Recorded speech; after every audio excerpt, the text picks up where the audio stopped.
up on this Friday edition of Newsline at noon. A day after the Park Geun-hye administration proposed increased government expenditure next year, the finance ministry says the country's debt has expanded 3 times faster than GDP growth since the Asian financial crisis of late 1990s. The UN Security Council is set to vote on a draft resolution this Friday after the U.S. and Russia agreed on wording that legally obliges Syria to hand over its chemical weapons. And Iran and 6 global powers have met to discuss Tehran's nuclear development program and agreed to seek a quick solution to the nuclear crisis. These stories and more on Newsline at noon.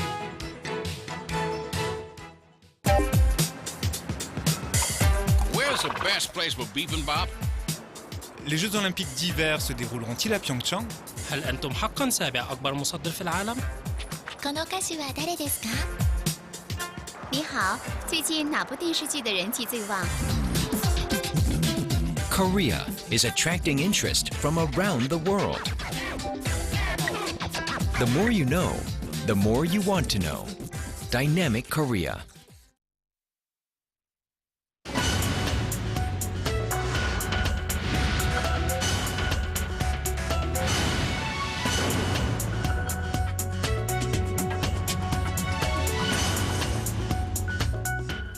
Thanks for joining us. You're watching Newsline at noon. I'm Choi You-sun in Seoul. Fantastic to have you with us. I'm Mark Broom. We kick things off this lunchtime with a significant deal reached on Syria. The United States and Russia have agreed on a draft UN Security Council resolution that's aimed at ridding Syria of its chemical weapons stockpile. The resolution, which went into the full Security Council Thursday, could be voted on as early as Friday. Kim Yeon-ji has the details. The draft UN resolution, which brings to an end weeks of diplomatic deadlock, legally obligates Syria to give up its chemical stockpile. I was pleased to have a meeting with Foreign Minister Sergei Lavrov, and we did reach agreement with respect to the resolution. But it's our hope that that process between the Organization for the Prevention of Chemical Weapons and the United Nations and its resolution can now move forward and give life, hopefully, to the removal and destruction of chemical weapons from Syria. But the measure does not provide any means of automatic enforcement with sanctions or military force, according to Reuters. A major sticking point between Russia and Western powers before reaching an agreement was whether the resolution would be under Chapter 7 of the UN Charter, which allows the Council to enforce its decisions with sanctions or military force. Russia, a close ally of Syria, had opposed putting it under Chapter 7. China, which has backed Russia when it comes to vetoing Council resolutions on Syria, once again took sides with Moscow. As a result, Western powers and the Security Council backed away from many of their initial demands. The only reference to enforcement in the draft is a threat that if Syria fails to follow through, the Council would then impose punitive measures under Chapter 7.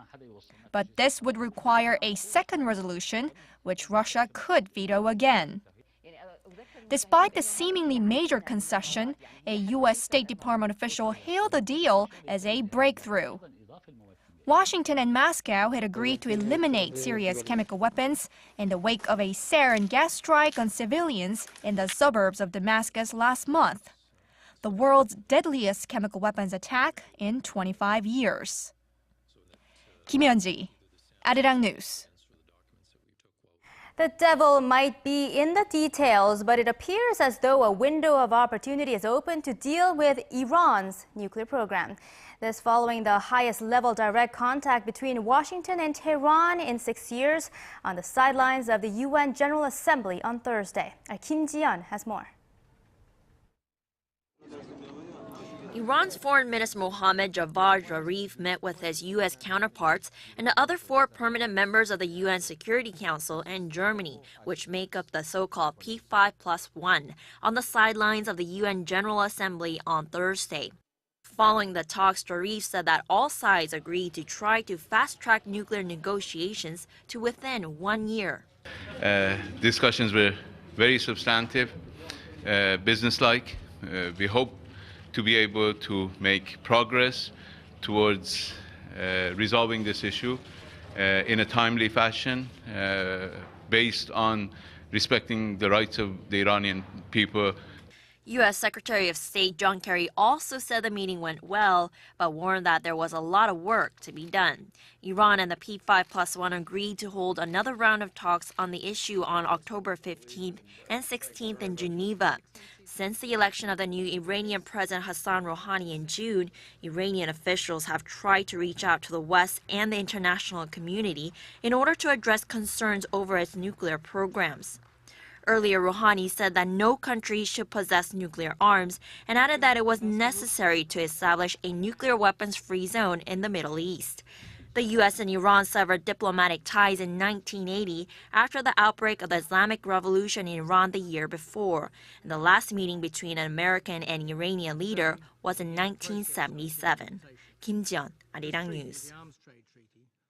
The foreign ministers of Korea and Japan also met on Thursday in New York on the sidelines of the UN meeting, but failed to narrow their differences on a long-standing dispute. Seoul-based Yonhap News Agency reported that Korean Foreign Minister Yoon Byung-se urged his Japanese counterpart to take action to heal the wounds that remain from Japan's colonial rule of Korea, including the issue of Korean women forced into sexual slavery for the Japanese military. Japanese Foreign Minister Fumio Kishida reportedly did not offer a substantive response to the request, saying only that he wants to improve relations between the two countries. The U.S. and China have reaffirmed their commitment to ending North Korea's nuclear program. Meeting Thursday on the sidelines of the UN Assembly, U.S. Secretary of State John Kerry and Chinese Foreign Minister Wang Yi agreed that North Korea has no other option but denuclearization. They also agreed to approach the North's nuclear issue with the aim of breaking the quote-unquote vicious cycle, a reference to the regime's repeated pattern of making promises in negotiations and then breaking them.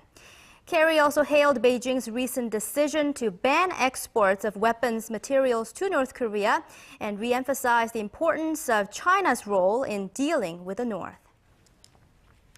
North Korea is widely suspected of having made some progress with its nuclear program in recent months, and because of this, attention is turning to whether a fourth nuclear test could be in the works. Hwang Sung-hee sat down with North Korea expert Scott Schneider, who is in Seoul this week for the ASEAN North Korea conference, for his view on what to expect next. So we're seeing a flurry of reports that North Korea may be actively developing its nuclear technology. What's your take on that? Well, I think the signs are clear that North Korea does continue to try to develop its program. We've seen reports that the reactor at Yongbyon might be starting up, that the North Koreans continue to do motor tests to improve their missile program.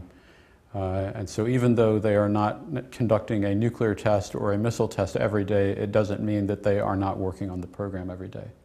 So does that mean that the international sanctions are not working? Well, it means that the sanctions are, I think they're necessary but insufficient by themselves to prevent North Korea from continuing to work on its program. So should we be expecting a fourth nuclear test to take place soon? Well, I don't know what the North Koreans have in mind, but there's no reason to think that the North Koreans have decided not to conduct further nuclear tests. So if a fourth nuclear test takes place, what should we expect from the international community? We see following the third nuclear test that there is a new resolution, and we've seen new will on the part of China to more effectively implement some sanctions. So I think that possibly we might be talking about resolutions that authorize the same level of sanctions pressure on North Korea that we see being applied to Iran right now. And meanwhile, what should the six-party member countries be doing? Well, I think that basically the main requirement for resuming six-party talks is for North Korea to come back to where it was in 2008 when we were having six-party meetings. And that means explicitly stating a commitment to abandon nuclear weapons and to back that up by actions. No more nuclear testing, no more missile testing, and a recommitment to implementation of the framework for denuclearization. Lastly, do you think North Korea will ever give up its nuclear program? Well, the reality is that states that have tested have not given up their programs in the absence of a change in the leadership of those countries. So I think that what the United States and the other countries are trying to achieve through six-party talks is actually unprecedented. It doesn't mean that we shouldn't try, but it does mean that what we're trying, the outcome that we seek, would be a completely new outcome based on current experience with states that have tested nuclear devices. Well, thank you for your insight, Dr. Snyder. And that was our Hwang Sung-hee doing the interviewing there. Now, US Secretary of Defense Chuck Hagel will arrive in Seoul this weekend for military talks with his South Korean counterpart Kim Ji-yeon and other top officials here.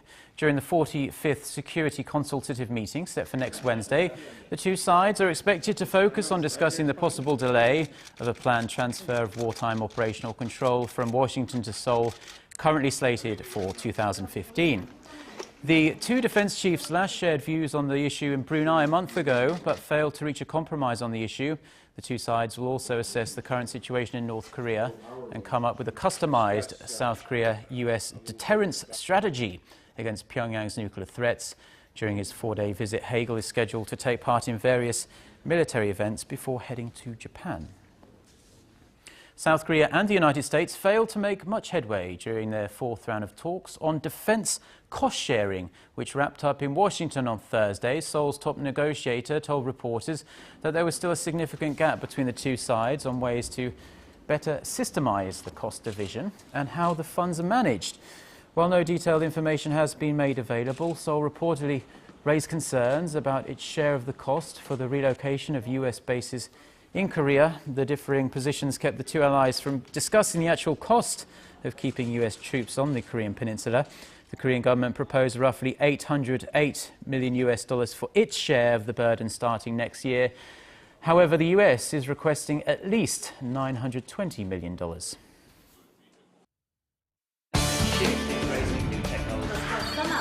For your fill of Korean and international news, join Choi You-sun and Mark Broom every weekday at lunchtime. NEWSLINE at noon. Plenary session this Wednesday and vote on the government restructuring bills. There is yet another worrying report about the level of Korea's sovereign debt. Next year, the country's debt is going to surpass the worrying milestone of 500 trillion won. That's roughly $480 billion. Our Yoo-Rian reports.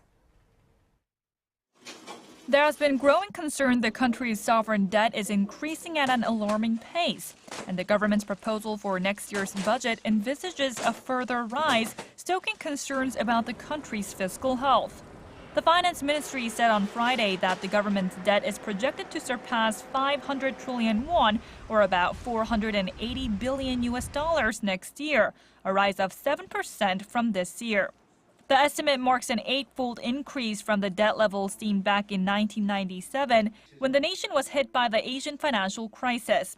Finance ministry officials said a deficit is inevitable next year because government spending is necessary to boost a still moribund economy. The problem is the national debt has been bulging dramatically since the Asian financial crisis.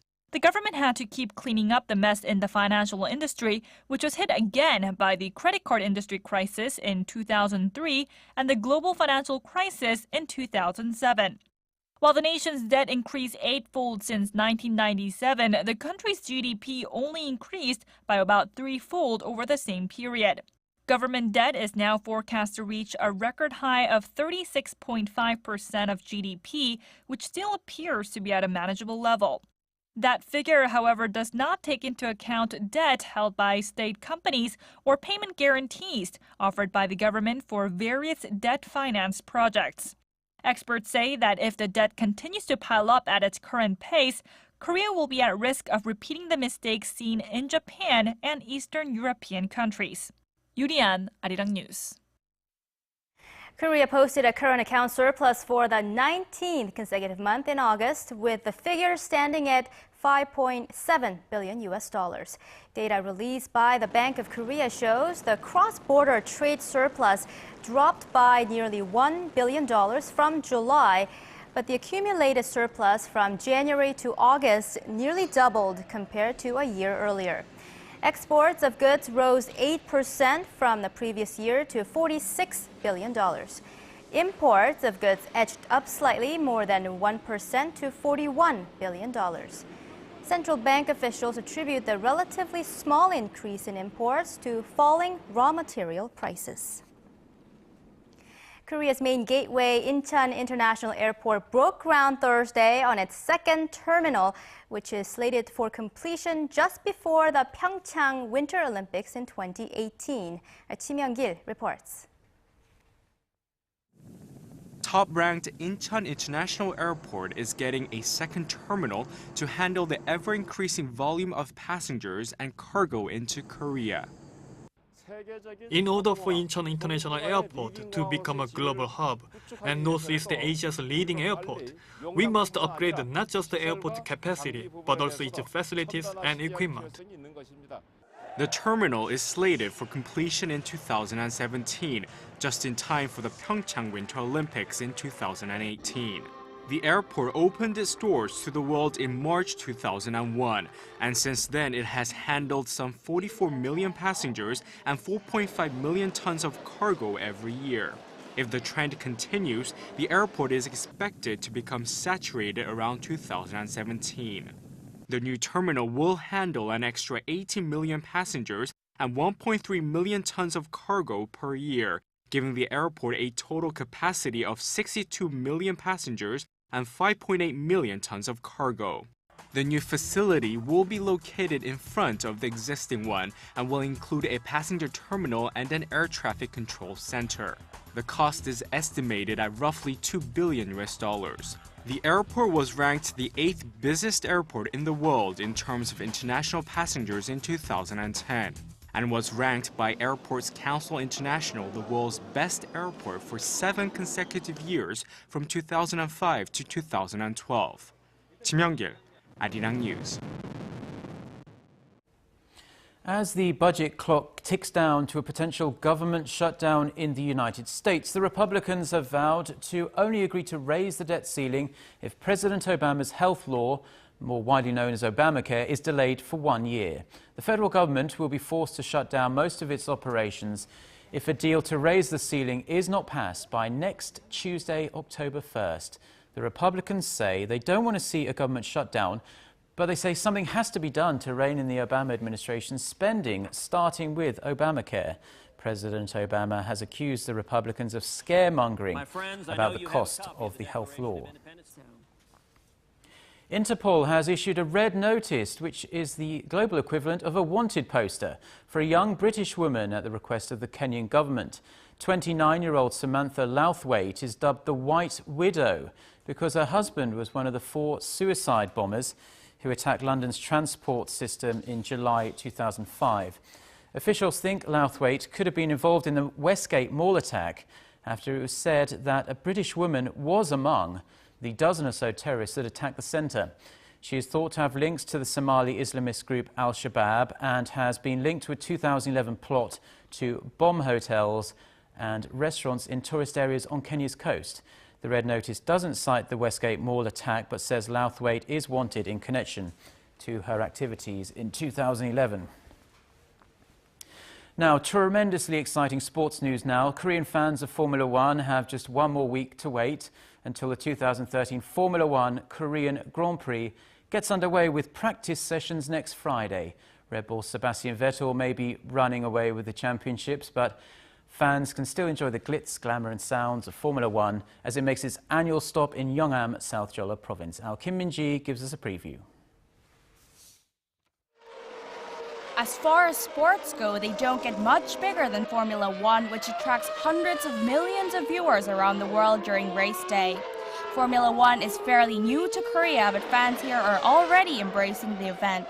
Spectators can soak up the suspense, thrills, and sounds as the multi-million-dollar cars fly around the Yeongnam circuit at speeds of over 300 kilometers an hour.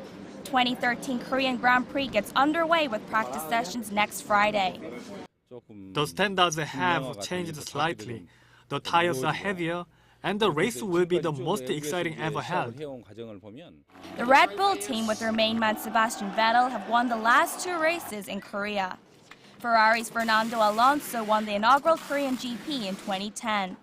Meanwhile, in the air, racing fans will be treated to a spectacular air show by Korean Air Force's Black Eagles. The F1 Korean Grand Prix Organizing Committee has also invited K-pop stars such as 2PM and Sister to perform for fans after qualifying and after the race on Saturday and Sunday.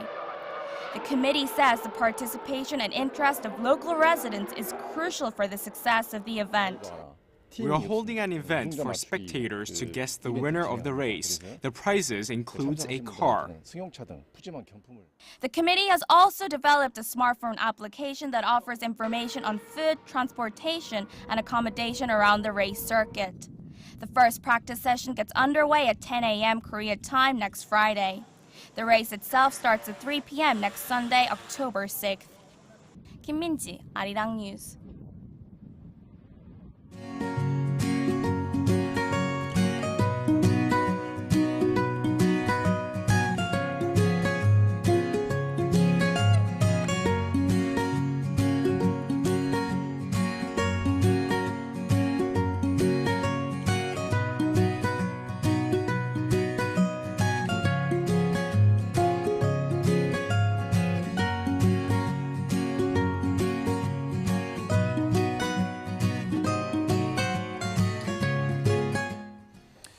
Well, some nice images there of people enjoying the beautiful weather we're having at the moment. So to get a check to see where this weather will last throughout the weekend, we are going to go over to our Lee-ji-yeon, who's standing by at our weather center. Good afternoon to you, Ji-yeon. Well, hello, Mark and Yoo-sun. As Mark said, aren't we having a beautiful Friday today?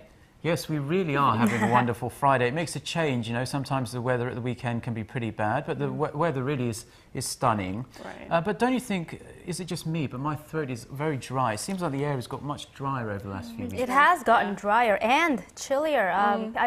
People are saying how gorgeous it is outside, but at the same time, I hear a lot of people coughing and sneezing lately. I am one of those people. And according to the research, the numbers of people with colds increases when the season changes because of the dry weather and temperature difference between day and night. So these days, really, a lot of people are suffering from runny noses, fever, and coughs. And doctors suggest getting enough rest and drinking plenty of water to keep yourself from getting sick during this time. But it's hard to stay home and rest when the weather is so fabulous outside. Well, this morning was the chilliest of the season so far, but right now it's mild and sunny out there, but perfect weather to finish up the work week. Well, thanks to a high pressure front situated in the east, we have sunshine across the nation. Well, we may have seen some of the clouds rolling in later in the day, but it should remain mostly sunny throughout the day. Now, tomorrow we'll have a bright Saturday with afternoon highs that are similar to today, but there's a rain in the forecast in the late evening in the central region, and it will spread to the entire nation on Sunday and stay till Monday. The afternoon highs are about 1 to 2 degrees higher than yesterday, so let's take a look at those numbers. The daytime highs in Seoul will rise to 24 degrees Celsius, which is 75 degrees in Fahrenheit, and the highs in Daegu, Gwangju, and Busan will be in the mid-20s. Now let's see how other regions are looking. Unlike chilly morning lows, the afternoon highs in Jeju, Daejeon, and Dokdo will jump up to the 20s and mid-teens in Mount Kumgang. Now that's all for Korea, and here's the global forecast for viewers around the world.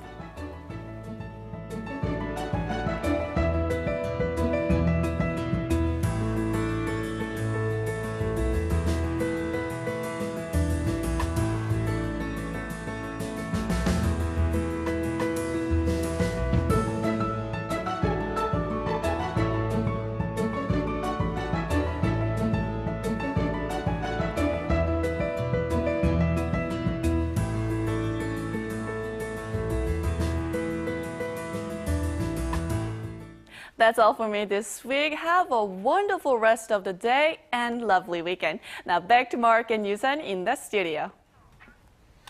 Well, thank you very much, Ji-yeon, for your wonderful weather report there. You have a fabulous weekend too. And those are the stories we are following at this hour.